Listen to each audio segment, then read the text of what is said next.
Hi everyone, this is Heidi from Adventuring Psychics giving you a shout out, and a shout out to our psychic advisor Jane Dowler. Well, it is a beautiful day out today, and tonight we have the last full moon of the summer coming. It is our harvest moon, and it's one of those moons where no matter where you are in your planting or gardening, it's something to pay attention to, because this is one of the times where you really, number one, need to harvest some of the plants or some of the vegetables or fruits that you have out there, or two, to start planting some of those flowers and seeds that we're going to be seeing next spring. So this is something to really, get into and start thinking about. A couple of my plants have been starting to turn, so you can start seeing the seeds and how they are going to be needed in the next couple of weeks to be picked and stored in a nice, cool, dark place for next season. Our lunar eclipse happens tonight, and also this is the time of season where the sunset starts to happen a lot earlier, so we lose the sunshine a little bit more during this time.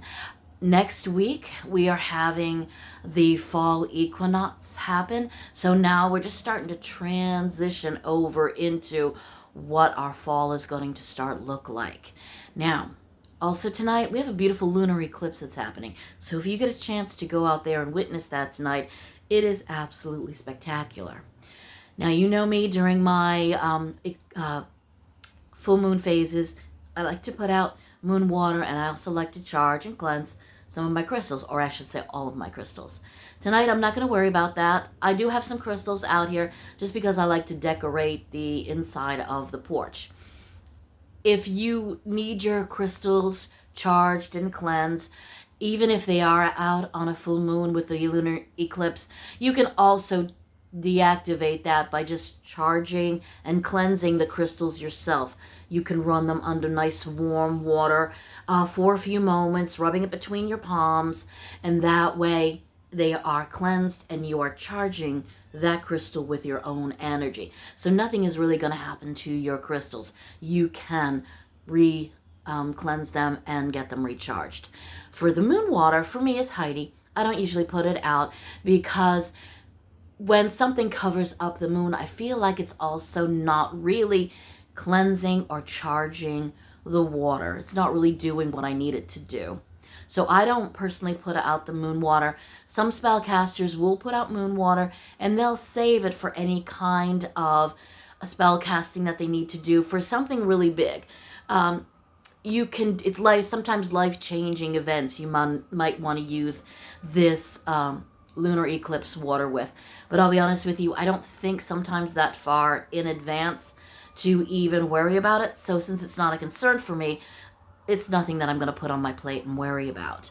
So I keep the moon water in during a lunar eclipse, and for next month, it'll go right back out so I can have fresh, clear, clean water to drink every day, or to even use when and if I need it.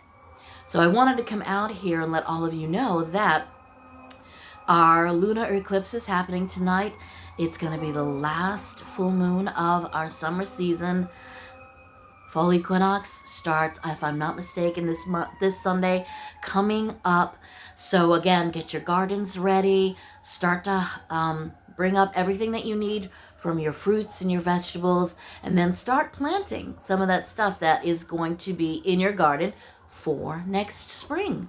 And so until we talk again, this is Heidi from Adventuring Psychics. If you have any suggestions of what you do during a full moon or lunar eclipse, info@adventuringpsychics.com. And I believe Jane has mentioned, and we're going to put together like an informational video, probably to talk to you about the phases of the moon and what they mean and how can they be useful to you. So until then, everybody, just enjoy the rest of the day and have a great rest of your evening. Bye-bye.